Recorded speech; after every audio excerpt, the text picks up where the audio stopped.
Buenos días, hermanos, sean todos bienvenidos. Esta mañana vamos a comenzar a leer un capítulo, no todo, vamos a leer en Efesios capítulo 2.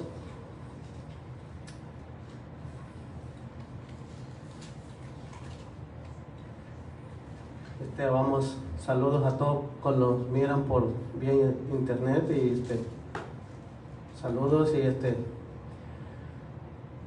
en el verso 1 dice: Él os dio vida a vosotros cuando estabas muertos en vuestro delito y pecado, en los cuales anduviste en otro tiempo, siguiendo la corriente de este mundo, conforme al príncipe de la potestad del aire, el espíritu que ahora opera en los hijos de desobediencia, entre los cuales también todos nosotros vivíamos en otro tiempo, en los deseos de nuestra carne, haciendo la voluntad de la carne y los de los pensamientos, y éramos por naturaleza hijos de ira, lo mismo que los demás.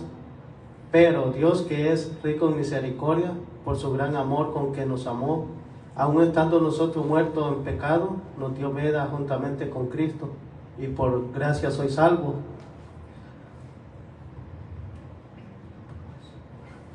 Dice: y juntamente con Él nos resucitó, asimismo nos hizo sentar en lugares celestiales con Cristo Jesús, para mostrar en los siglos venideros la abundancia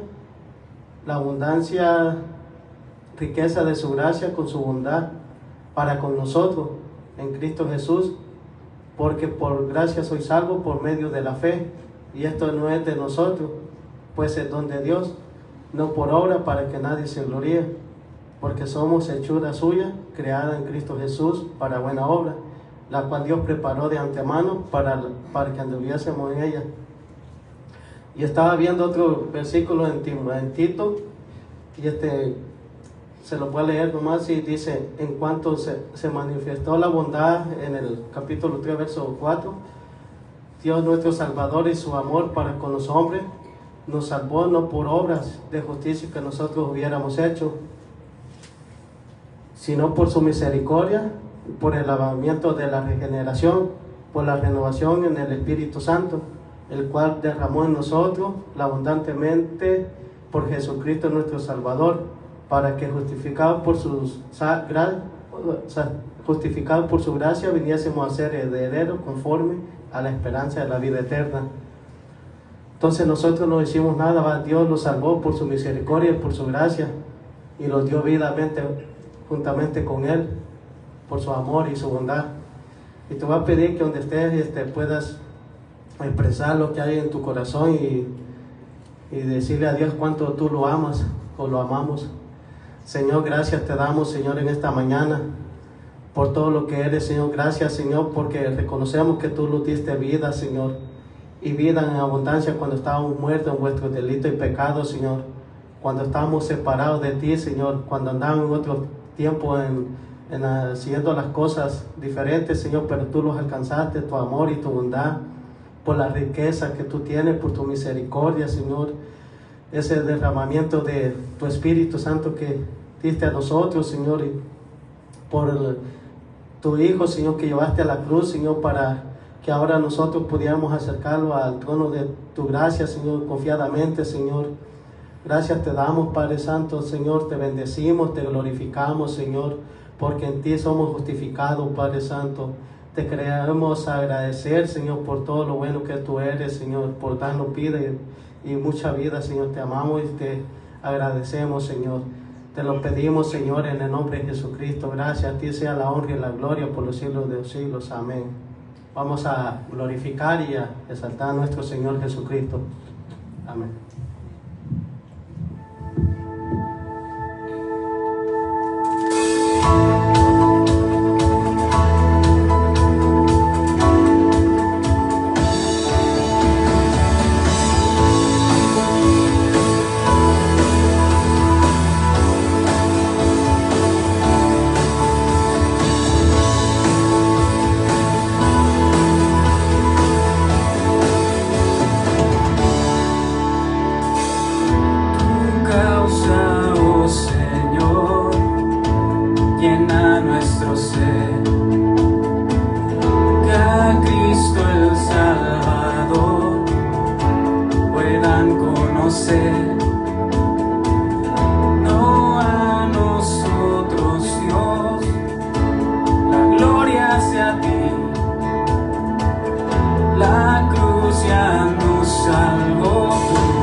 aquel que vivo está. Recuerda su promesa, me levantaré. La piedra removida, su cuerpo no se halló. Ha llegado el tercer día, el Señor resucitó.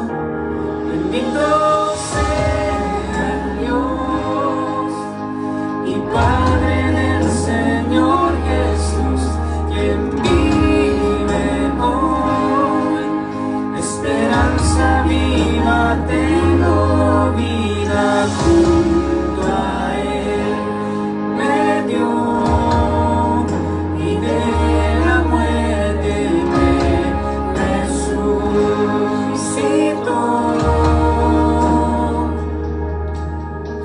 Perfecto sacrificio, el Padre recibió, segura garantía de nuestra justificación. Cuando vuelva por su iglesia, las tumbas se abrirán y los que han dormido en Cristo con Él resucitarán. Bendito sea Dios y Padre del Señor Jesús, quien vive hoy. Esperanza viva tengo, vida junto a Él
sentaste y estás a la diestra del Padre, y a ti sea la gloria y toda la honra, Señor.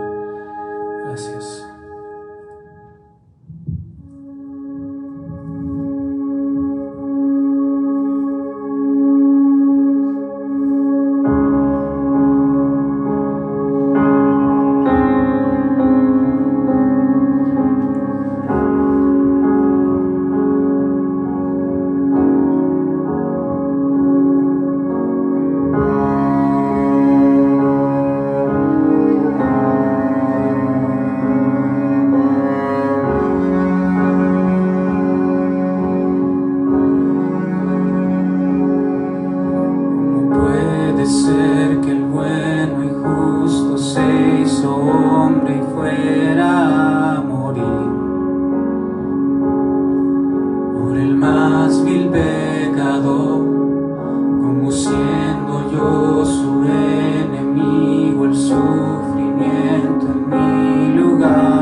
Hijo de Dios fue puesta a nuestro favor. Gracias, Jesús, te damos en esta hora. Bendecimos tu nombre. Gracias, Señor.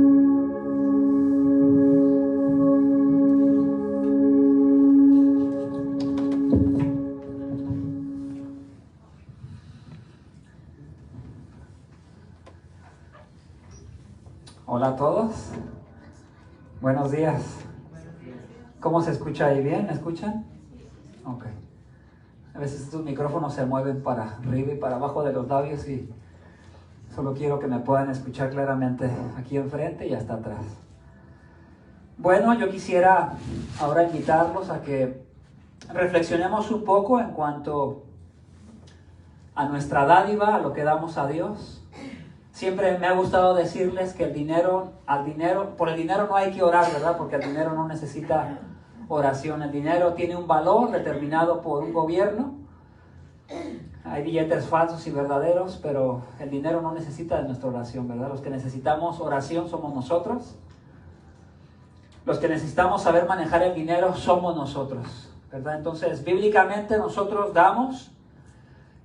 Lo he dicho solo en un par de ocasiones. Bíblicamente, nosotros como iglesia del Nuevo Testamento, no hay ninguna doctrina en el Nuevo Testamento que enseñe que debemos dar el 10%, no lo hay. Entonces, como no lo hay, no es un mandamiento dar el 10%. ¿Dónde aparece el mandamiento del 10%? En Malaquías, ¿verdad? Y era dentro de un pacto que Dios había establecido muy particularmente con el pueblo de Israel. Pero obviamente cuando vamos a la Biblia encontramos dádivas, ¿verdad? Si tú quieres saber acerca de la dádiva, del por qué damos, ve a la carta a los Corintios. Ahí Pablo desarrolla varios capítulos donde él explica la razón por la cual damos a la obra de Dios, ¿verdad? Y es muy claro, ¿verdad? Habla de dádivas, habla de colaborar, de preparar, de apartar algo como prioridad, ¿verdad? Porque amamos a Dios por lo que Él ha hecho por nosotros. No dejarlo como algo al última, pero que sea una prioridad, ¿verdad? Para nosotros. Y si le damos prioridad, entonces nosotros estamos diciéndole a Dios, Dios te amo, porque tú eres una prioridad para mí. Entonces la razón por la que damos es porque Dios nos amó primero. La razón por la que damos es porque Él murió en la cruz del Calvario y pagó todo lo que nosotros le debíamos a Dios. Él es el perfecto intercambio, ¿verdad? De sacrificio como castigo por nuestros pecados y luego resucitó para darnos vida eterna y para declararnos justos, inocentes delante del Padre.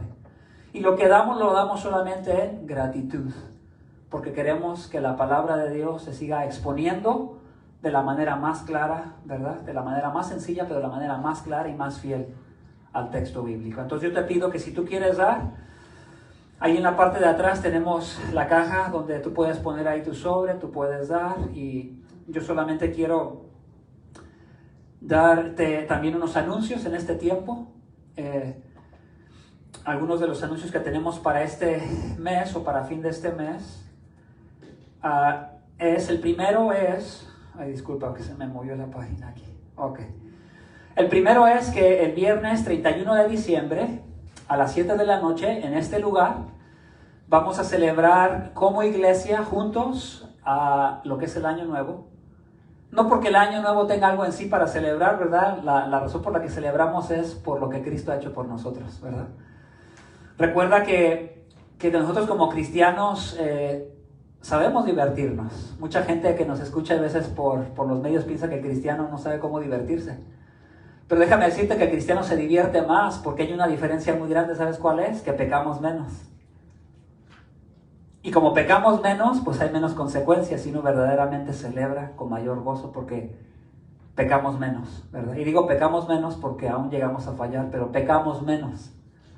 Y como pecamos menos, ¿verdad? Hay mayor gozo en cualquier actividad que se haya. Entonces yo sé que a ti te gusta celebrar.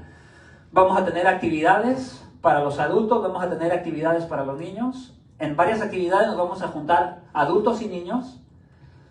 Quiero que vengas preparado ese día también con algún platillo familiar. Nos vamos a poner de acuerdo con Fernando y Mati para que ellos les manden qué pueden traer para que todos no traigamos lo mismo, ¿verdad? No queremos traer todos postre o todos frijoles. ¿Qué vamos a hacer con frijoles, verdad? Vamos a tener que hacer unas enfrijoladas. ¿Saben lo que son las enfrijoladas? Son, los que no conocen, son tortillas, pero en lugar de estar bañadas con salsa como si fueran enchiladas, embarradas y llenadas de puros frijoles, ¿verdad? uno de mis hermanos cuando estaba en la universidad y mis papás ayudaban a pagar parte de su universidad, pues no había mucho dinero para que gastara mucho en comida, entonces hacía muchas enfrijoladas. Y él decía que con eso se llenaba el estómago, ¿verdad?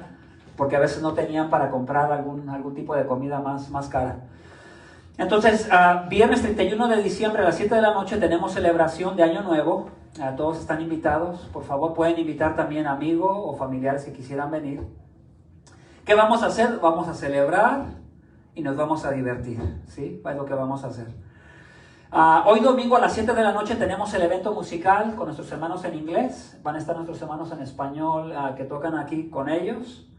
Pero en general es un evento musical y es a las 7 de la noche, hoy día, y es en el santuario, en el salón grande, ¿verdad? Que tenemos aquí en la iglesia. El tercer anuncio, próximo domingo 26 de diciembre, yo no voy a estar, hermanos. Y tampoco quise presionar a Eugenio que se tuviera que preparar porque a veces no es tan fácil. Entonces el servicio va a ser con nuestros hermanos en inglés, ¿verdad? En el santuario. El próximo domingo, no te vayas a asustar si llegas aquí y no hay nadie. No vayas a pensar que fue el rapto. Sería en el salón grande el próximo domingo 26 de diciembre y el servicio comienza a las 10:30. Si tú quieres llegar unos 20 minutos antes, regularmente están los hermanos en inglés y están orando juntos. Hoy nosotros no celebramos o no practicamos la oración al principio porque andábamos un poquito más de la carrera. El anuncio número 4, habrá reunión para mujeres el viernes 7 de enero, ¿verdad? Que es el próximo mes entrante.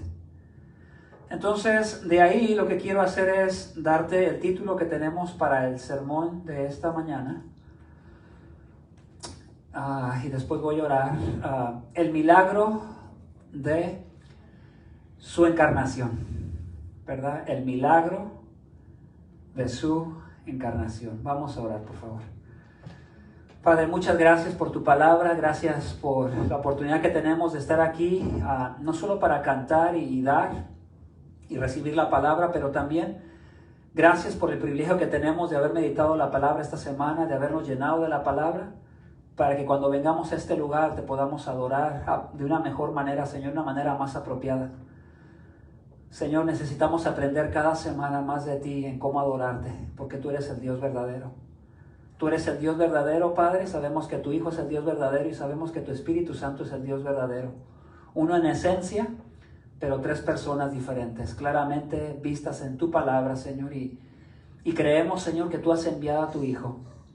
Uno en esencia contigo, el mismo Dios encarnado y hecho hombre que participó de naturaleza real y tangible como la que tenemos nosotros, naturaleza humana, Señor. Gracias por haber venido a este mundo, Padre, y haber abierto la puerta para que personas como nosotros seamos rescatados del poder que nos domina, Señor, el poder del pecado. Muchas gracias, Señor. Ayúdanos en esta mañana a poder entender lo que celebramos, Señor, y a poder entender por qué creemos en Jesucristo, pero ayúdanos también a conocerlo, Señor, porque sí importa quién es Él. Porque de acuerdo a lo que sabemos de Él, es la motivación con la que vivimos y cómo vivimos la vida cristiana, Señor. Amén.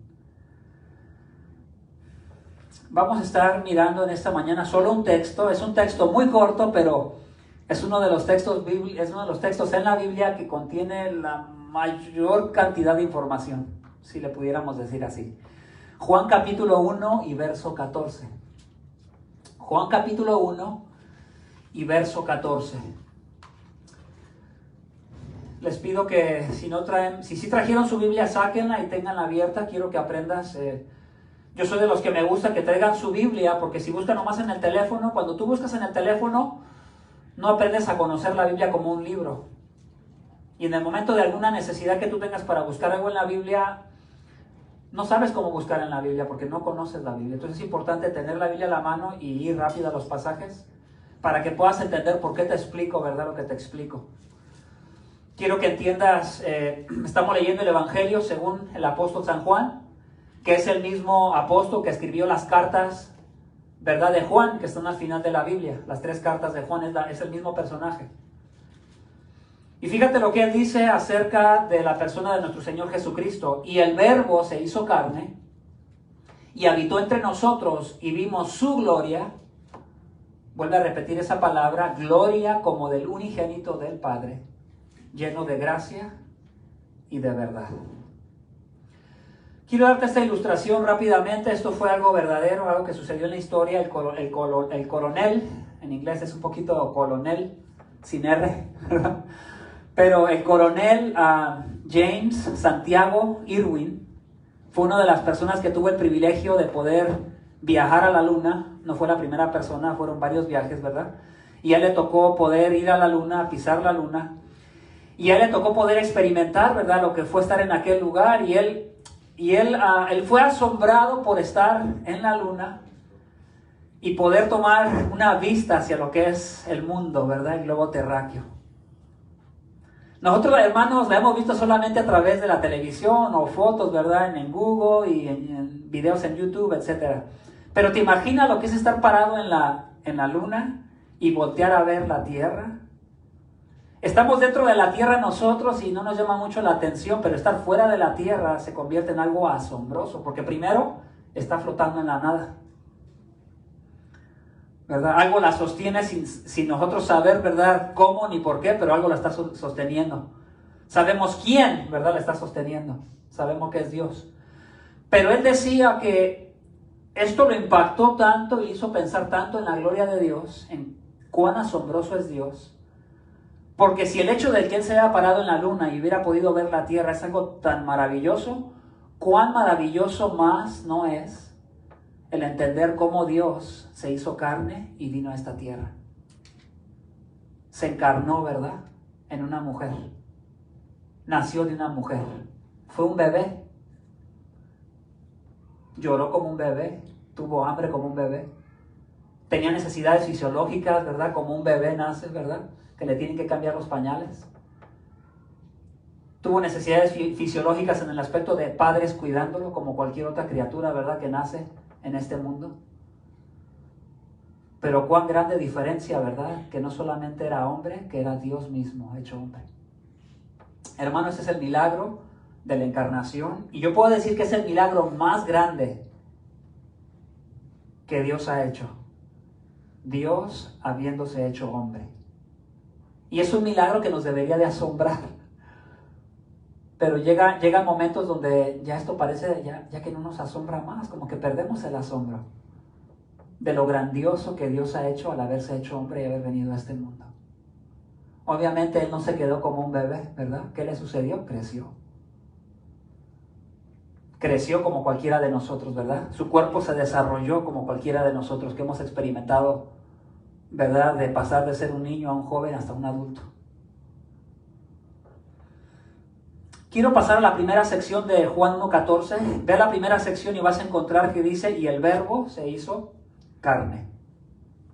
Y el verbo se hizo carne. Bueno, primero, ¿a quién es el verbo? ¿Por qué Juan dice que el verbo? Esa palabra, ¿verdad?, viene de una palabra logos o de logo, que dice que es expresarse con palabras. En inglés es la palabra lógico. Pudiésemos poner esas palabras ahí, ¿verdad? La lógica de Dios se hizo carne, o la expresión de las palabras de Dios se hizo carne. Cuando tú vas al Antiguo Testamento, ¿verdad?, Génesis capítulo 1, tú encuentras, ¿verdad?, cómo Dios habló y se hizo. Dios dijo y fue hecho. Entonces, cuando Juan está hablando aquí del verbo, se está refiriendo a nuestro Señor Jesucristo. No se está refiriendo al Padre, se está refiriendo al Hijo, a nuestro Señor Jesucristo. Pero lo que está diciendo del Hijo es muy interesante. Porque cuando los griegos utilizaban esta palabra, ellos no lo entendían como simples palabras, sino las entendían como las palabras o las expresiones que vienen directamente de Dios, de la mente de Dios. Entonces el título, el verbo que se le da al Hijo de Dios, a Jesús, es un título que reafirma su divinidad. Que la misma mente de Dios, que las mismas palabras de Dios, que el mismo mensaje de Dios se hizo carne. La palabra carne viene de una palabra sarx, ¿verdad? Que no es difícil para nosotros entenderla, ¿verdad? Está traducida como carne. Pero obviamente no es tan sencillo porque ha habido mucha argumentación alrededor de esto, ¿verdad? Porque asombra demasiado a las personas. El simple hecho de pensar que Dios se podía haber hecho carne, ¿cómo es eso posible? La gente cuando se mira a sí mismo y trata de dar un vistazo a su propia vida, se da cuenta que son pecadores, se da cuenta que pecamos, que fallamos. Entonces como que de repente no nos cabe en la mente cómo Dios se podía haber hecho hombre también.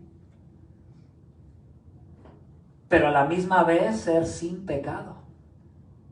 Eso creo que ha asombrado a la humanidad y muchos han tratado hay veces por mal haber entendido este concepto o hay veces por intencionalmente hacer cambios. Ha habido muchas ideas, te las voy a leer rápido, ¿sí? Nos ayudan a nosotros simplemente a entender que no ha sido un proceso sencillo para la iglesia el definir correctamente quién es el Hijo de Dios. Por ejemplo, existió un hombre, ¿verdad? Apolinar, y detrás de él viene su enseñanza, apolinarismo. Y él decía que la persona de Cristo tenía un cuerpo humano, pero que su mente y su espíritu procedían de Dios. Y eso es incorrecto. Pero él creyó así, él entendió así. Hay otro hombre que se puede decir que detrás de él viene el nestorianismo. Él decía que en Cristo había dos personas separadas. Una divina y la otra humana. Pero tampoco es así. Entonces te das cuenta, no ha sido sencillo, no ha sido fácil. Para poder ver un poquito todas estas definiciones, uno tiene que ir atrás a la historia y ver lo que sucedió más o menos con la iglesia. Los que no se meten mucho a la historia, pues corren el riesgo de cometer el mismo tipo de errores, ¿verdad? De no entender quién realmente es Cristo y cómo lo definió la iglesia y todos los errores que la iglesia tuvo que luchar en contra para poder defender la verdad de quién era realmente Jesucristo, el verbo que se hizo carne. Otro hombre que creó el eutiquismo, o que surgió del nombre de este hombre, y él sostuvo que la naturaleza de Cristo fue absorbida por la naturaleza divina. De esta manera surge una nueva naturaleza, o sea, una tercera naturaleza. Y yo sé, hermanos, que esto es complicado, pero sí te va a ayudar a entender que la Biblia sí te explica quién es Cristo y te lo explica de una manera clara para que tú tengas una convicción acerca de quién es Él y la mantengas firme. Hay otros conceptos más, ¿verdad?, que tienen que ver con la persona de Cristo, que yo creo que tienen que ver con la persona de Cristo y que ha llevado a muchas personas al error. Por ejemplo, dentro del catolicismo romano, y lo digo esto con mucho respeto, pero aunque lo voy a decir con mucho respeto, no lo quedo callado, lo hablo porque muchas personas dentro de nuestra cultura latina que están influenciadas bajo el catolicismo romano, ya no piensan, ya no usan su mente, su razón para entender realmente quién es Dios. Y la mayoría de las personas solo se dejan llevar por lo que han escuchado, por tradiciones. Y que se han llevado estas tradiciones por años y por años. La Iglesia Católica Romana tiene un concepto llamado la Inmaculada Concepción de María. Yo sé que algunos de ustedes la han escuchado, otros no. Pero este concepto lo que quiere decir es que María nació también sin pecado, igual que nuestro Señor Jesucristo, en el momento de su concepción. Ahora, ¿en dónde aparece eso en la Biblia? En ningún lugar. En ningún lugar. Pero entonces, ¿por qué las personas creen esto? Bueno, porque a alguien de repente se le ocurrió pensar de esta manera, fíjate. A alguien se le ocurrió, bueno, Jesucristo era sin pecado. Y para que Jesucristo fuera sin pecado, entonces su mamá tenía que haber sido sin pecado. Y de ahí surgió esa corriente, ¿verdad? Pero esa corriente crea un problema muy grave que la gente otra vez no piensa. Ok, si Jesucristo tenía que ser Dios, pero también ser hombre sin pecado, ellos entienden que entonces María tenía que ser sin pecado. Pero la pregunta aquí es, bueno, entonces si María fue sin pecado y nació sin pecado igual que Jesucristo, entonces también la mamá de María tenía que haber sido sin pecado, para que María naciera sin pecado. ¿Ves la lógica ahí a la que te quiero llevar? Y entonces después la abuelita de María también tenía que haber sido sin pecado, para que entonces hubiesen podido tener a la mamá de María y luego para que María hubiera nacido sin pecado también, pero la Biblia no afirma eso. Lo que la Biblia afirma, ¿verdad?, es que Jesucristo nació sin pecado porque el Espíritu Santo mismo lo engendró en el vientre de María. Y es por eso que Él es Dios mismo, pero a la vez es también hombre, perfectamente como nosotros. con la diferencia de que Él fue sin pecado. Entonces estos conceptos se han hecho tan fuertes y obviamente ha creado una división en varios de los grupos que existen dentro del cristianismo. Algunos de esos grupos ya no se les puede llamar cristianos porque se han separado totalmente de un correcto entendimiento de quién es Cristo. Y eso es importante comprenderlo, ¿verdad? Por eso tenemos a Juan, tenemos el Evangelio de Juan y tenemos las cartas de Juan, y el énfasis de Juan, ¿cuál es? Que el Verbo se hizo carne. La segunda persona de la Trinidad, Dios mismo, Jesucristo, ha existido desde la eternidad, y eso lo vemos en la Biblia. Lo vemos en conceptos como cuando Jesús decía yo soy. Antes de que Abraham fuese, yo soy. Antes de que Abraham viniera a existir, yo siempre he existido. Yo soy antes que él. Jesucristo siempre afirmó su divinidad, pero también siempre afirmó, ¿verdad?, su humanidad. Porque las Escrituras dicen que Él fue tentado en todo como nosotros. Verdaderamente Él fue tentado. No es que Él era como un Superman, que la tentación no fue real para Él. La tentación fue real para Él. Las Escrituras lo afirman. Tenemos el ejemplo de Mateo capítulo 4, ¿sí?, donde fue necesario que el Espíritu Santo lo guiara al desierto para que fuera tentado. Y esa tentación fue real para Él. Mateo capítulo 4, cuando Él es tentado por Satanás. Entonces Él se hizo carne, Él verdaderamente. Vamos a ver algunos pasajes. Quiero que vayas a Mateo capítulo 1, verso 18. Lo que te dije acerca de cómo fue Él concebido en el vientre de María. Mateo 1, 18. Él fue concebido en el vientre de María por el poder del Espíritu Santo. ¿Cómo fue concebido nuestro Señor Jesucristo? Por el poder del Espíritu Santo. ¿Sí? Por la obra de Dios. Hermanos, ahí hay un concepto difícil porque te lleva a preguntarte, nuestro Señor Jesucristo se hizo hombre y fue concebido en el vientre de una mujer y hasta cierto punto estuvo dentro de ella, ¿verdad? Y cuando nace, realmente nace de ella, ¿verdad? Realmente rompió el himen de María cuando sale. Fue un nacimiento real. Pero, ¿qué tanto participó nuestro Señor Jesucristo de la humanidad de María? ¿Qué tanto recibió de ella o no? Lo que yo te puedo decir es que Él tenía que haber participado de nada en cuanto a lo que es la sustancia pecaminosa que habitaba en ella, hablando de su sangre, de su genética, que pasa el pecado a todos los seres humanos. Él tenía que haber participado absolutamente de nada de eso en el vientre de María para que Él no naciese como un pecador. Porque nosotros vemos claramente que cada niño que nace como un pecador. Y espero que eso sea claro para todos nosotros hasta ahora, ¿verdad? Está demostradísimo que somos pecadores. Si quieres ver una demostración de que somos pecadores, basta, no sé si a ti te ha pasado, pero me gusta esta ilustración y yo la llegué a experimentar, tal vez como niño. Imagínate que tienes un niño y que le das un regalo muy especial, un juguete, y no le gusta, no te lo acepta. Hay una manera de hacer que ese niño te acepte el regalo. Basta que traigas a otro niño y se lo regales a otro niño que sí lo acepte. Una vez que el otro niño lo tenga, ahora sí lo va a querer.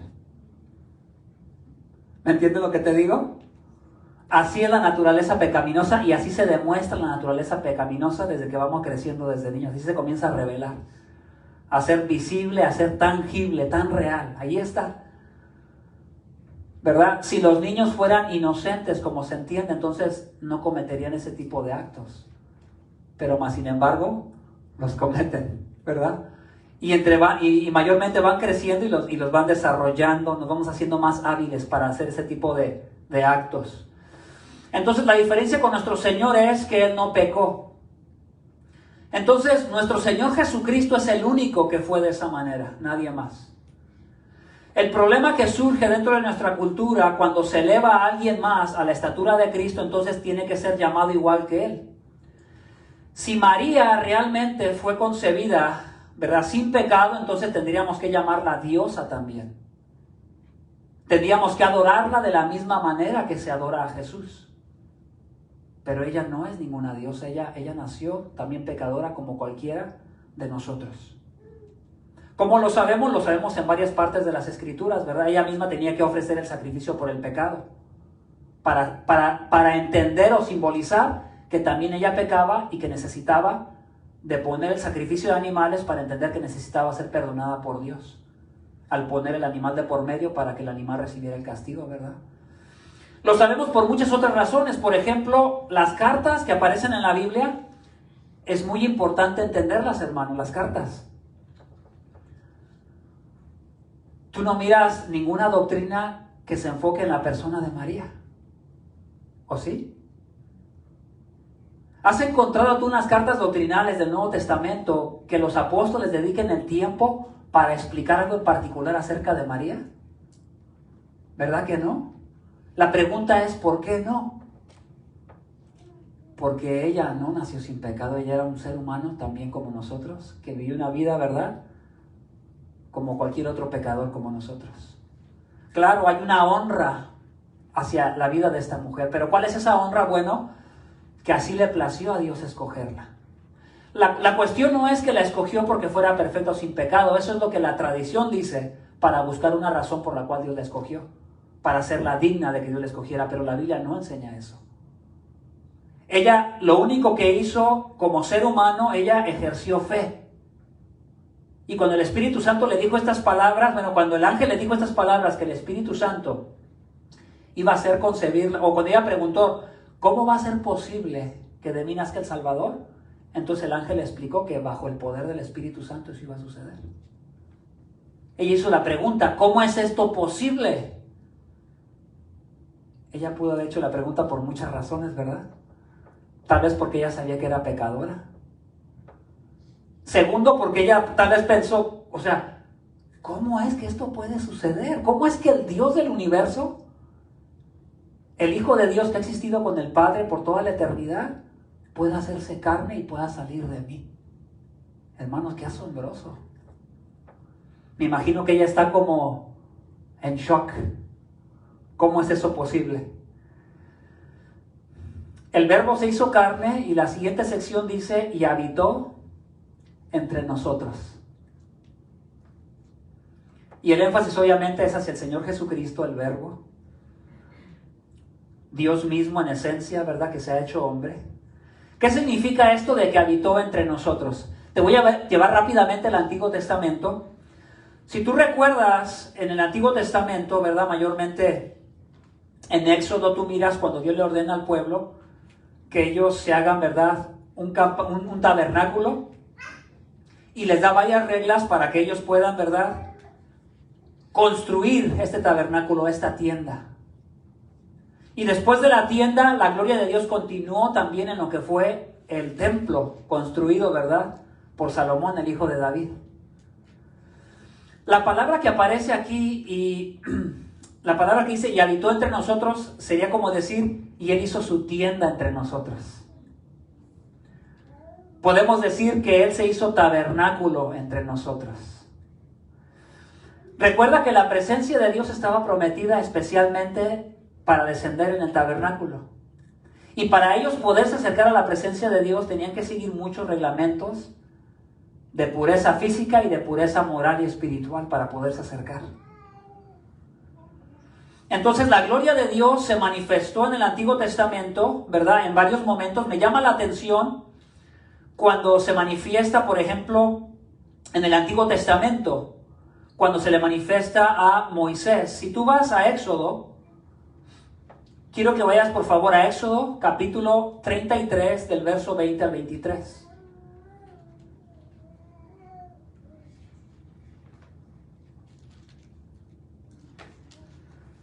Jesús, Dios mismo, la gloria de Dios, encarnado, hecho hombre, vino a este mundo y puso su tienda entre nosotros y vivió entre nosotros, los seres humanos.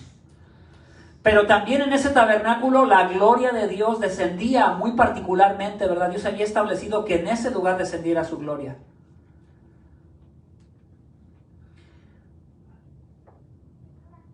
¿Qué hubiese pasado si Dios hubiera descendido con toda su gloria? ¿Qué es toda la gloria de Dios? Todos los atributos de Dios, todo lo que Dios es. Toda la verdad de Dios, ¿verdad? Toda la santidad de Dios, toda la justicia de Dios, todo el amor de Dios. Toda la inmutabilidad de Dios. Si fuéramos mencionando cada uno de sus atributos, tendríamos que sumarlos todos para poder entender un poco, ¿verdad? Todo lo que Dios es. Si todo lo que Dios es hubiera descendido en todo el campamento, muy posiblemente no hubieran sobrevivido. Porque hay muchos de esos atributos con los que nosotros los seres humanos tenemos problemas, ¿verdad? La justicia de Dios, la santidad de Dios. Y nosotros somos pecadores. ¿Ya estás ahí en Éxodo 33? Ok, vamos a leerlo.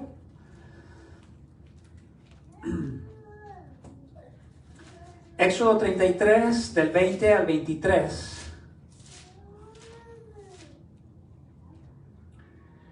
Y añadió: no puedes ver mi rostro porque nadie puede verme y vivir. Entonces el Señor dijo: he aquí hay un lugar junto a mí y tú estarás sobre la peña, y sucederá que al pasar mi gloria te pondré en una hendidura de la peña y te cubriré con mi mano hasta que yo haya pasado. Moisés le dice: pues muéstrame tu gloria, ¿verdad? Quiero conocerte. Y Dios le dice: está bien, te voy a mostrar, ¿verdad?, parte de mi gloria.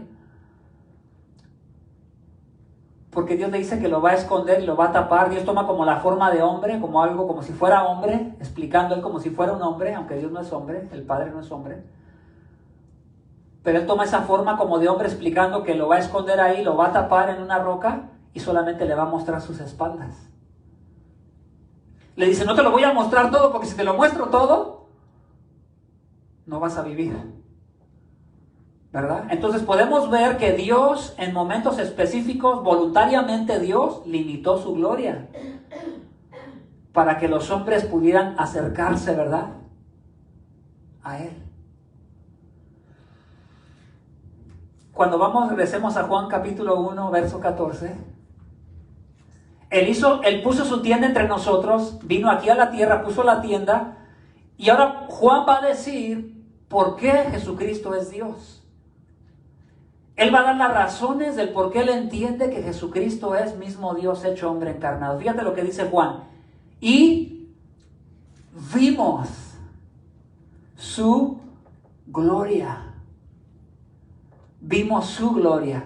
Si tú quieres ver una mayor explicación de lo que Juan expresa acerca de la gloria y cómo ellos vieron a Jesucristo y vieron la gloria de Dios en él, tú puedes ir a la primera carta de Juan y vas a poder tener una mejor comprensión. Entonces nosotros pudiésemos decir que hasta cierto punto nuestro Señor Jesucristo, ¿verdad?, limitó su gloria delante de los hombres. La limitó. ¿Por qué la limitó? Imagínate lo que hubiera pasado con la gloria de Dios caminando en la persona de Jesucristo, Dios hecho carne. ¿Te lo pudieses imaginar, santo, puro, sin pecado, caminando en medio de pecadores y por donde quiera que caminara cayendo los pecadores muertos? A donde quiera que fueran. Entonces, hasta cierto punto él tuvo que limitar su gloria, ¿verdad? De todo lo que Dios es, de todo lo que Él es como Dios. Podemos ver en la Biblia que Dios, tanto en el Antiguo Testamento como en el Nuevo Testamento, manifestó cosas de su gloria. ¿Recuerdas la columna de humo y la columna de fuego? Protegiendo, ¿verdad?, al pueblo de Israel saliendo de Egipto.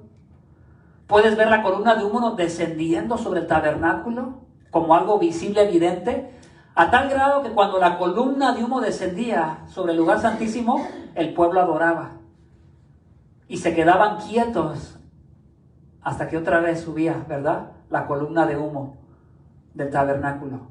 Entonces podemos ver también de la misma manera en la persona de nuestro Señor Jesucristo, en momentos muy específicos, manifestando mayor gloria de quien realmente Él era. Por ejemplo, en su encarnación, ¿verdad? En su encarnación podemos ver, ¿verdad?, lo que sucede cuando le dice, ¿verdad?, el ángel a María que por el poder del Espíritu Santo Él va a nacer. Lo podemos ver en su bautismo. Mateo capítulo 3 y verso 17. Mateo capítulo 3 y verso 17, tú recuerdas estas palabras, se han hecho ya tan famosas, ¿verdad? Las palabras del Padre hablando sobre el Hijo. ¿Qué dice del Hijo? Este es mi Hijo amado, en quien tengo complacencia. ¿Y qué escuchó la gente? Escucharon la voz del Padre confirmando, ¿verdad?, al Hijo. Lo podemos ver en la transfiguración, Mateo capítulo 17. Cuando nuestro Señor, ¿verdad?, toma a 3 de los discípulos y los lleva a un monte, ¿verdad?, a cierta altura. Y les revela un poco de ese resplandor de quién realmente es Él. Y aparece esta intensa luz, ¿verdad?, que les revela que verdaderamente Él es Dios, el Dios de gloria. Lo podemos ver, ¿verdad?, en Juan capítulo 12 también. Juan capítulo 12, verso 29. Mira lo que dice Juan capítulo 12, verso 29.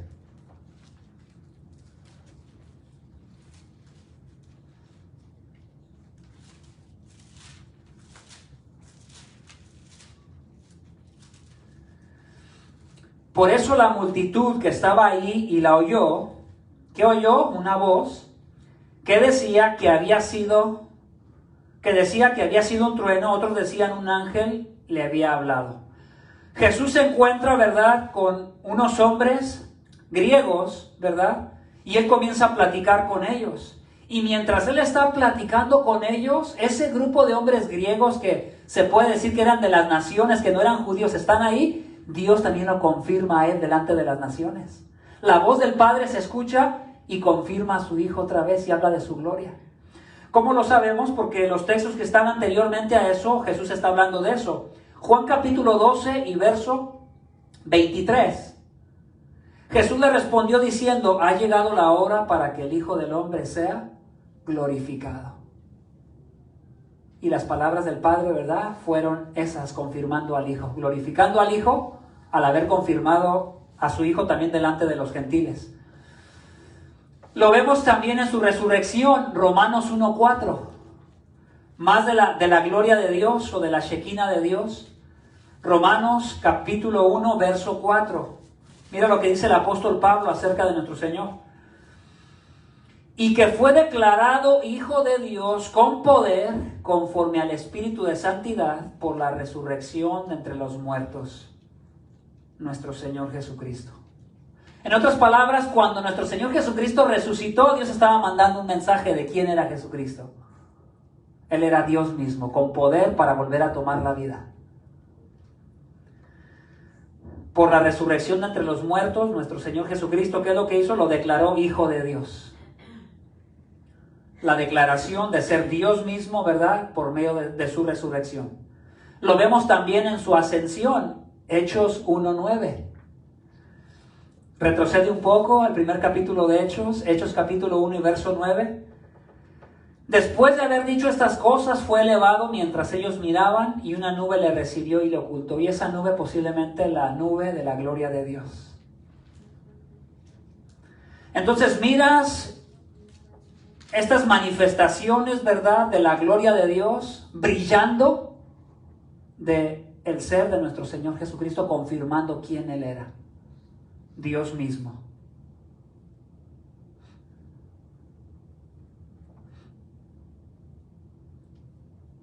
Él dijo, y vimos su gloria, el apóstol Juan. La siguiente parte, él dice, gloria como del unigénito del Padre. Un brillo, un resplandor que solo pertenece a los atributos perfectos de Dios, lo vimos en Él. Pero tal gloria como solo la del unigénito del Padre. Esa palabra unigénito, único en su clase. Vimos la gloria, el brillo de Dios, ¿verdad?, en el unigénito.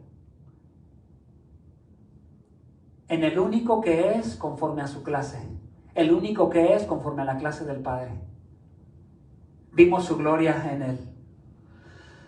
Entonces, obviamente, cuando escuchamos de Jesucristo como el unigénito, como el único que es de esa clase, con la gloria del Padre, que revela perfectamente la gloria del Padre, eso quiere decir que no puede haber más de uno. Uno. Génito, ¿verdad?, de la genética. Solo uno. ¿Verdad?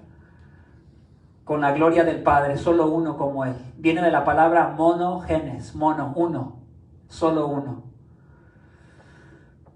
El apóstol va cerrando este versículo, aunque él no conocía de versículos, pero para nosotros, ¿verdad? Cerrando este versículo, él dice, si regresamos por favor a capítulo 1 de Juan, verso 14.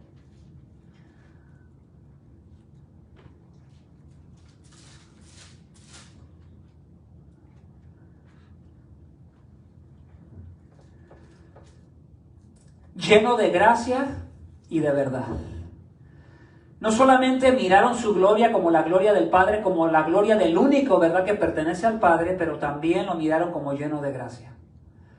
Según la Biblia, hermano, el único que es lleno de gracia es Dios, porque Dios es lleno de todos los atributos. Entonces él dice que ellos vieron que él estuvo lleno de gracia, igual que Dios. Nosotros hay veces somos gracia cuando queremos y hay veces no somos gracia cuando no queremos.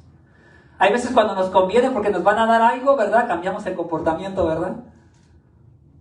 Y más cuando nos conviene. Y hay veces si no nos conviene ya no queremos mostrar el mismo tipo de amor, de paciencia o de gracia. Pero la persona de nuestro Señor Jesucristo era lleno de gracia. Describir esta palabra, hermanos, es interesante porque la gracia es que se nos dé un pago opuesto a lo que realmente nos merecemos. Eso es gracia. Tú vas a encontrar en la Biblia, ¿verdad?, a la palabra bondad de Dios. Y la palabra bondad tiene muchas definiciones, ¿verdad? Misericordia, gracia, paciencia y creo que por ahí puede haber otra. Pero particularmente la gracia es darnos exactamente lo opuesto a lo que nos merecemos. Nos merecíamos castigo porque somos pecadores, porque no somos perfectos. La ley de Dios es perfecta y demuestra y nos da convicción de que somos pecadores y de que hemos quebrado la ley de Dios. Basta solo con echar una miradita a tu conciencia, ¿verdad? ¿Cuántos de nosotros a veces no nos vienen pensamientos de pecados que hemos cometido? Y a veces todavía batallamos con culpa. Pero no así nuestro Señor Jesucristo, ¿verdad? Libre de culpa, libre de pecado. Y Él mostró su gracia para con pecadores como nosotros. El más excelente versículo de gracia que hay en la Biblia, Juan 3:16. Dijo un niño, ¿quién no se sabe ese versículo? Bueno, hay unos que ni se lo saben. ¿Quién no se sabe ese versículo? Y me llamó la atención cuando dijo el niño. Ahorita cualquiera ya se lo puede saber, Juan 3:16, pero sin siquiera entender quién es nuestro Señor Jesucristo y lo que vino a hacer a la cruz. Porque de tal manera amó Dios al mundo, ¿verdad? Porque de tal manera amó Dios al mundo. No lo amó porque mereciera, ¿sabes? Lo amó aún cuando no se lo merecía. Y por eso la gracia de Dios. Y ese versículo contiene también una cosa interesante, siguiendo el verso 17, ¿verdad? La razón por cual Él mostró su amor, porque estábamos condenados. Hermano, no te creas la historia cuando alguien te diga, solo habla de la gracia, no hables nada de la ley de Dios, no hables de condenación, porque eso es antiamor. No, hermanos. Porque veamos lo que dice después, lleno de gracia y lleno de verdad. Lleno de gracia y lleno de verdad. Mostró misericordia yendo a la cruz y recibiendo el castigo del pecador para que él pueda ser perdonado, pero él siempre habló con la verdad. ¿De quién era él? Él siempre habló con la verdad, las palabras de Dios, y se reveló al mundo, reveló que él mismo era Dios, la segunda persona de la Trinidad, y él también siempre habló palabras de verdad. Y siempre manifestó la imagen de Dios, ¿verdad? La perfección de quién es Dios. Lo podemos ver en pasajes que ya son conocidos también para muchos de nosotros, y los que no los han escuchado, pues los pueden otra vez como recordar. Colosenses capítulo 2, si puedes ir a Colosenses 2.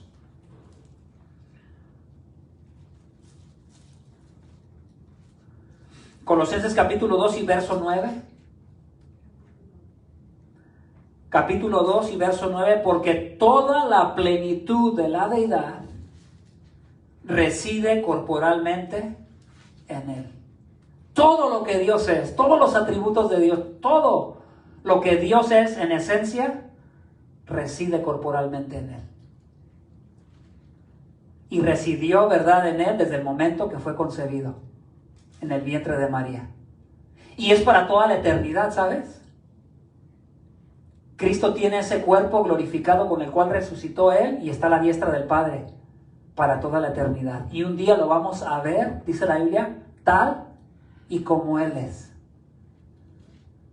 Y el día que lo veamos tal como Él es, vamos a estar nosotros también sin pecado, porque habremos sido transformados en un cuerpo, ¿verdad?, que ya no desea más el pecado, sino solamente la gloria de Dios. Entonces Él dijo, ¿verdad?, lleno de gracia, pero también lleno de verdad. Juan 8, 45 al 47. Este pasaje es muy interesante. Juan 8, 47.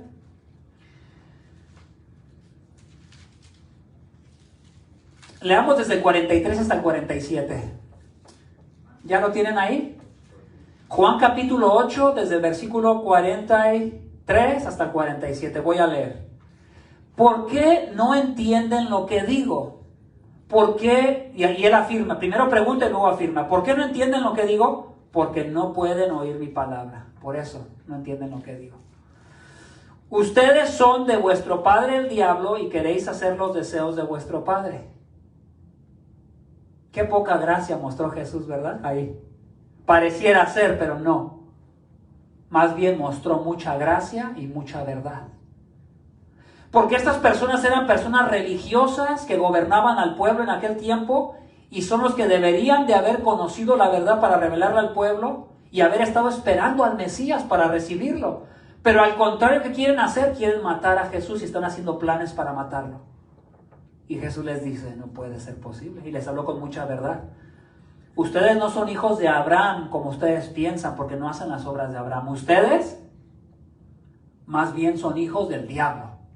¿Te atreverías a alguien a decirle hijo del diablo? Hay unos que no se les ve mucho, ¿verdad que no? Porque vivimos en una sociedad donde por lo menos la moral, ¿verdad?, se ha enseñado y hay reglas en cuanto a muchas cosas, pero por ahí hay algunos que pareciera así, ¿verdad?, que son más evidentes que son hijos del diablo. Pero bíblicamente, ¿verdad?, toda persona que no conoce quién es Jesucristo, que no se ha sometido a su señorío, es un hijo del diablo. Pero obviamente si tú estás allá afuera y le estás predicando el evangelio o el mensaje de Dios a alguien y tú le dices, eres un hijo del diablo, así de repente, ¿qué va a pensar de ti? Que estás loco. Pero te voy a explicar la diferencia. Vamos a decir que yo estoy platicando con la persona y le estoy diciendo, oye, ¿tú sabes quién es el Hijo de Dios? Pues sí he escuchado quién es Jesús. ¿Sabías tú que Él murió por pecadores como nosotros? Pues he escuchado. Y luego le comienzas a explicar quién es Él. Que Jesucristo no es un simple hombre, pero es Dios mismo. Y luego le comienzas a explicar que Él tuvo que morir porque Él también es un pecador que merece ser castigado por Dios. Y ya en la plática tal vez Él te rechace y comienza a ofenderte porque estás hablando del pecado. Tal vez se pueda llegar un momento donde tú le puedas decir, no estoy diciendo que lo hagas, pero tal vez se pudiera presentar, donde tú le dijeras, ¿sabes qué? Tú no quieres nada con Dios y rechazas el mensaje de Dios porque eres un hijo del diablo. El tono es diferente, ¿verdad? El tono es diferente. Entonces, Jesús en el momento específico, en cada momento específico que Él vivió, siempre estuvo lleno de gracia y de verdad. Siempre, las dos cosas, lleno de las dos cosas, porque Dios es toda gracia y Dios es toda verdad. Por eso hay textos muy famosos como Jesucristo, ¿verdad? Como Él afirmó mismo, Él es el camino, la verdad y la vida. Juan capítulo 14.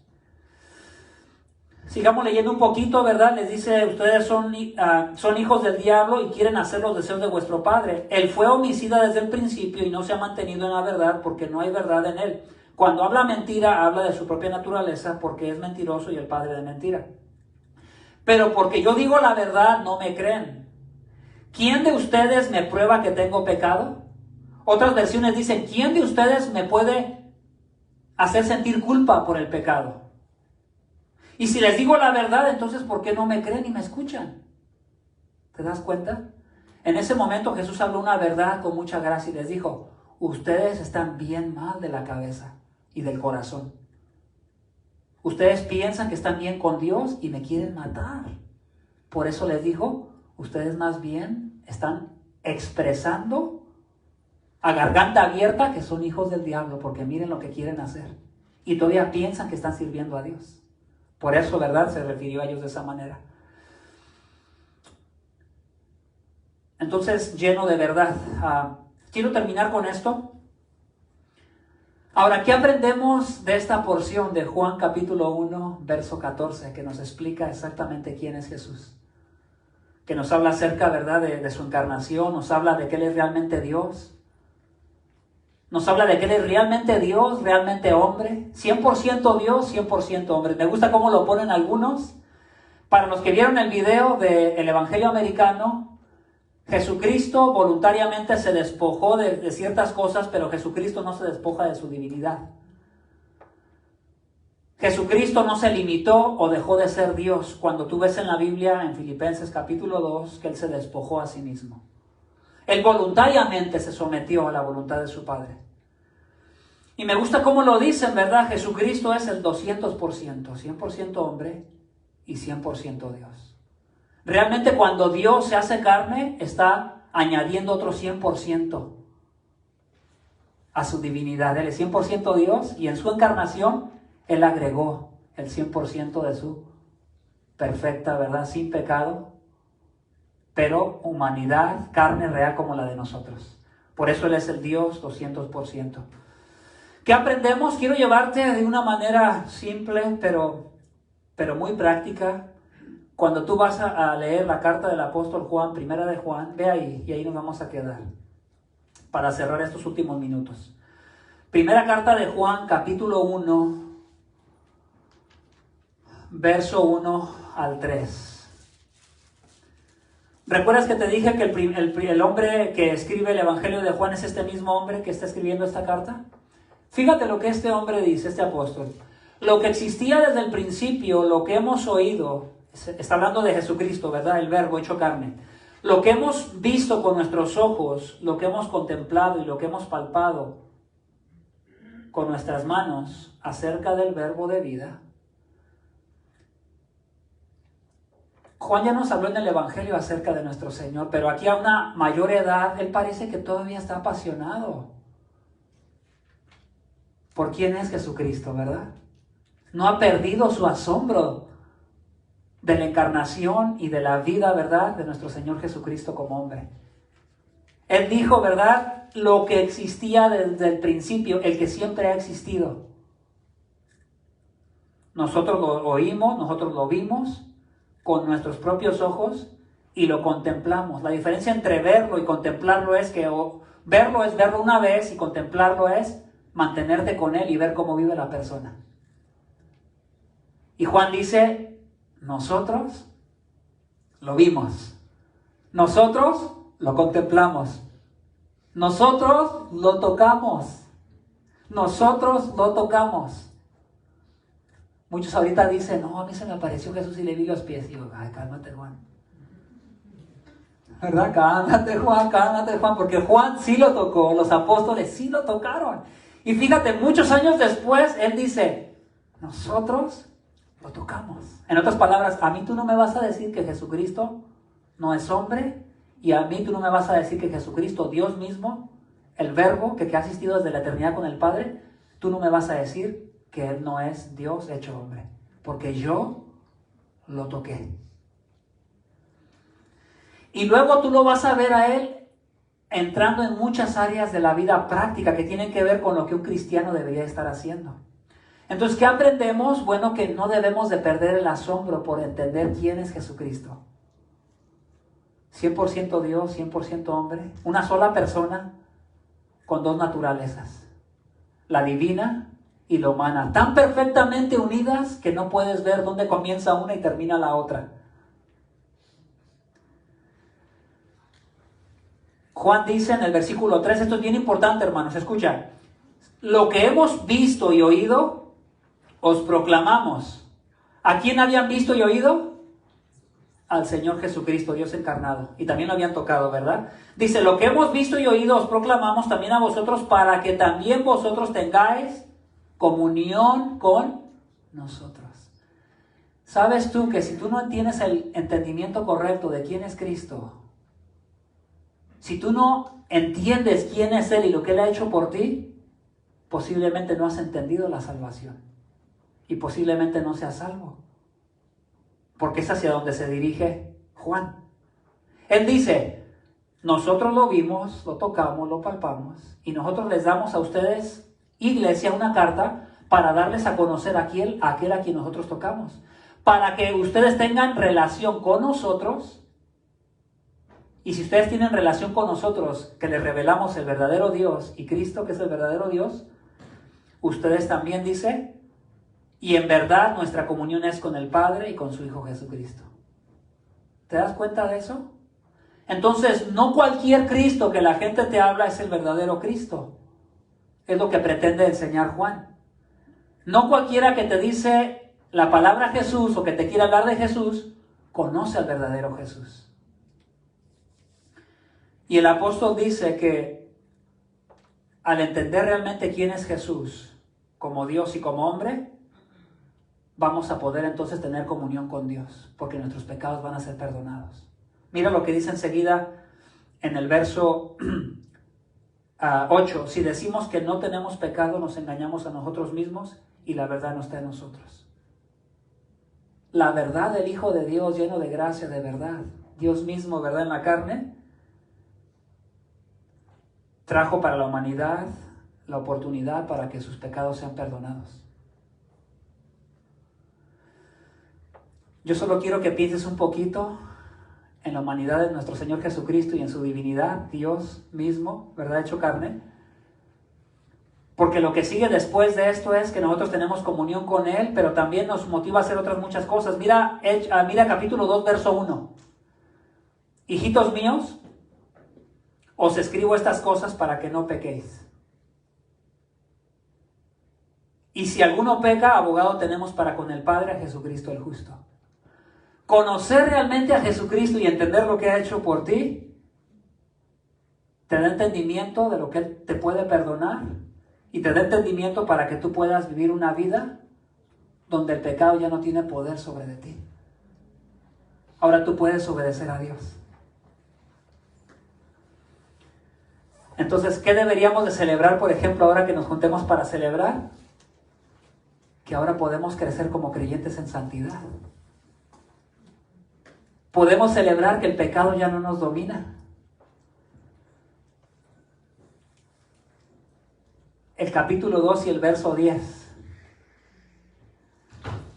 El que ama a su hermano permanece en la luz y no hay causa de tropiezo en él. ¿Cómo deberíamos de celebrar? Según entiende Juan, amando a nuestro hermano.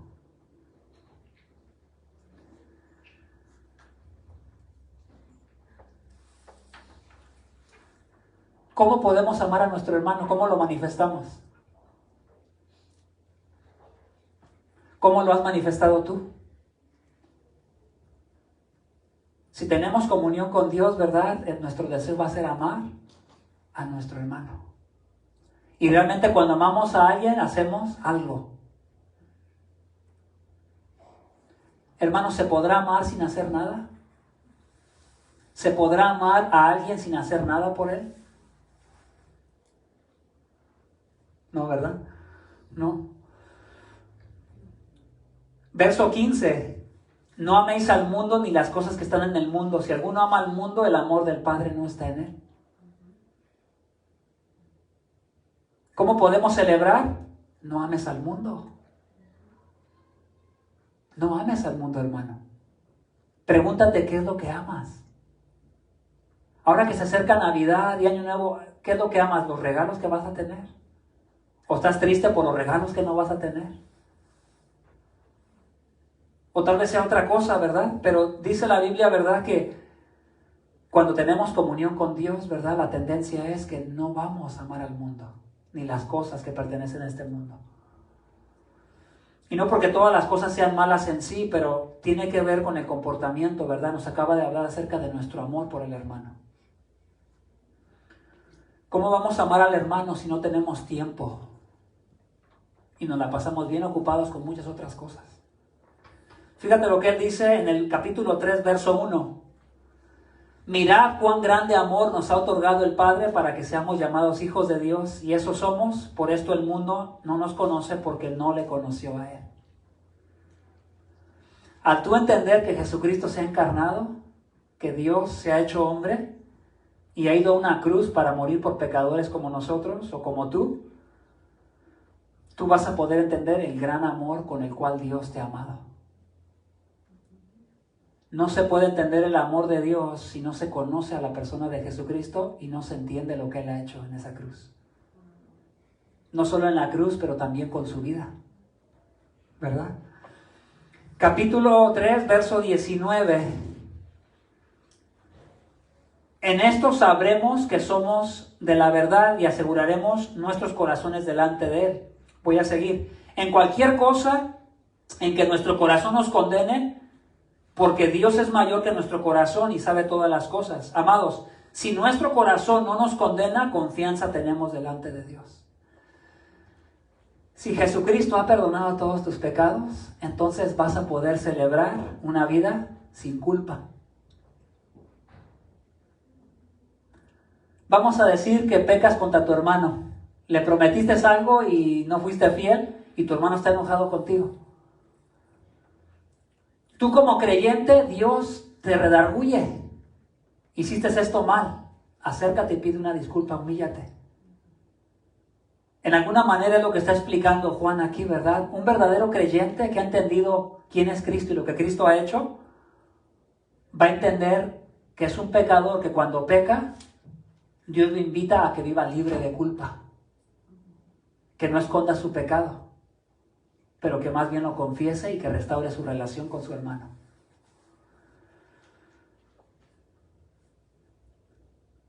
Él también dice, Primera de Juan capítulo 3, verso 32. Te estoy llevando casi por varios versículos de la misma carta.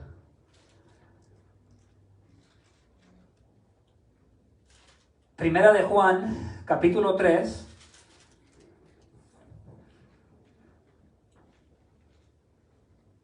Versículo 23, no era 32, es 23. Y este es su mandamiento, que creamos en el nombre de su Hijo, Jesucristo, y que nos amemos unos a otros como Él nos ha mandado. ¿Cómo celebramos? Creyendo en el Dios verdadero. Teniendo presente, no solamente como algo pasado, sino en el presente tuyo, creyendo en el Señor Jesucristo. Creyendo quién es Él y creyendo lo que Él ha hecho por ti. Juan no lo toma como algo que sucedió hace mucho tiempo, él lo toma como que si su crucifixión por los pecados de él hubiese sido apenas ayer. Capítulo 4, verso 1, amados, no creáis a todo espíritu, sino probad los espíritus para ver si son de Dios, porque muchos falsos profetas han salido del mundo. En esto conocéis el Espíritu de Dios. Todo espíritu que no confiesa que Jesucristo ha venido en carne, no es de Dios. El que no tiene un conocimiento correcto acerca de la persona de nuestro Señor Jesucristo está predicando otro Jesús y eso no es de Dios. Y él realmente lo que está defendiendo es su humanidad, que Dios realmente se hizo hombre. Y cualquiera que vivía en el tiempo del que estaba enseñando una cosa contraria, ¿qué les dijo a la iglesia? Hermanos, ustedes deben de aprender a examinar las personas que les vienen a hablar en el nombre de Jesús, pero que realmente están predicando otro Jesús.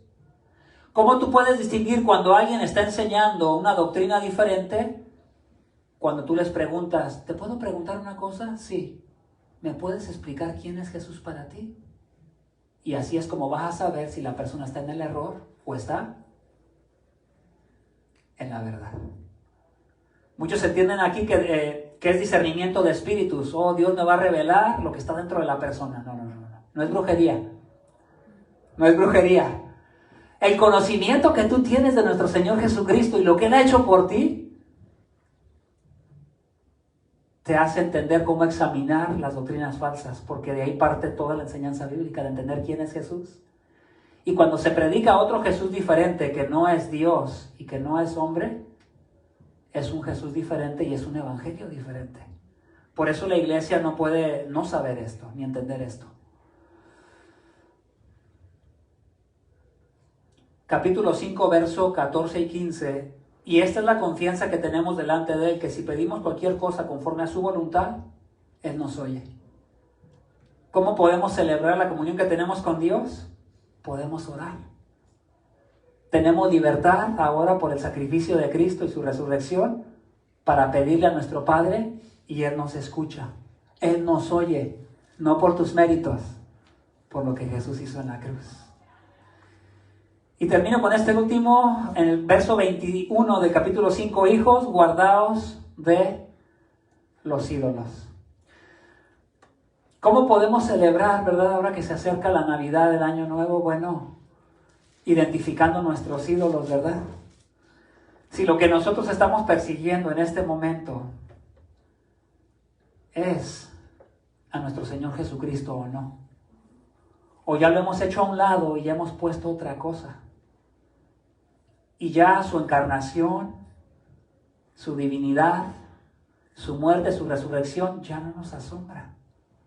Ya no produce nada en nosotros.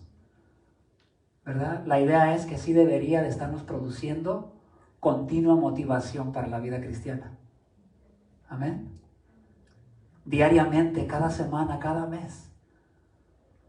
Cuando te vas a acostar, cuando te levantas, Señor, gracias por habernos dado, ¿verdad?, nuestro Señor Jesucristo, nuestro Dios y nuestro Salvador, nuestra ofrenda por el pecado también. Gracias porque puedo ser libre de culpa, puedo ser perdonado. Y si peco, Él es mi abogado. Hermanos, qué glorioso. Ponte de pie. Vamos a orar y cantamos este último canto.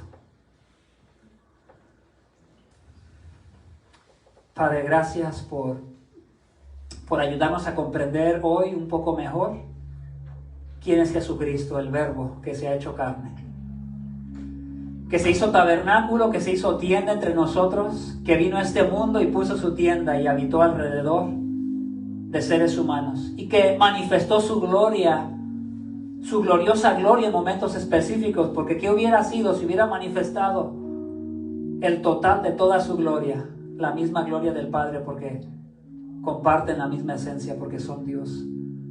Padre, esto a veces inunda nuestra mente, pero no queremos que solo inunde nuestra mente, queremos que inunde nuestro corazón.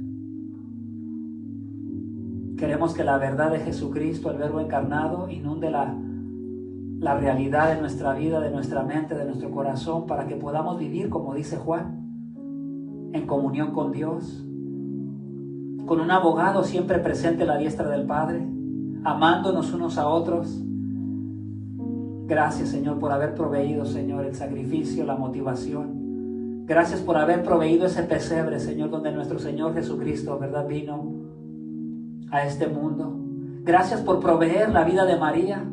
Gracias por utilizarla como un instrumento para que nuestro Señor fuera encarnado. Gracias por haber proveído, Señor, el medio para que nos llegara la Biblia, para que conociéramos al Dios verdadero y a su Hijo Jesucristo, a quien Él ha enviado. Gracias, Padre, por revelarnos quién es tu Hijo, porque Él es toda la divinidad manifestada en carne, y porque Él es también hombre sin pecado, que ha pagado el precio por nuestros pecados. Ahora podemos celebrar, ahora nos podemos gozar. Ahora nuestra mente se puede inundar con todas las verdades de tu Hijo. Señor, también guíanos a recapacitar en estas celebraciones, en estas fiestas. Ayúdanos a recapacitar. Queremos recapacitar porque nuestro abogado es fiel. Nuestro abogado está ahí para que cuando pecamos nos recuerde que tenemos a un abogado justo, que fue tentado en todo como nosotros, y por eso nos puede comprender, porque es necesario que el que representa a los hombres en alguna manera sea como los hombres. Gracias, Señor, por proveernos de nuestro Señor Jesucristo. Gracias por revelarlo al mundo, y gracias por haber traído, Señor, a la persona de nuestro Señor y poder entender lo que Él hace, lo que sigue haciendo a través de tu Espíritu, Señor. Te damos las gracias y te agradecemos por ayudarnos, Señor, a entender cómo podemos celebrar, Señor, la verdad de nuestro Señor Jesucristo.